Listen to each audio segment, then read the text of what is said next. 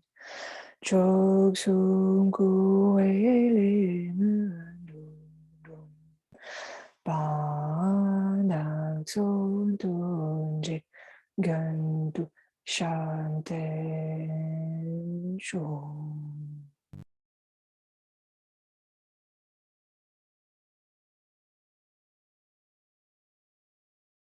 Oh, thank you. Thank you very much. Thank you, Venerable Detchen. Thank you. Thank you. Have a wonderful week. So much. Thank you. Bye-bye. See you next Sunday. Bye bye. Yeah.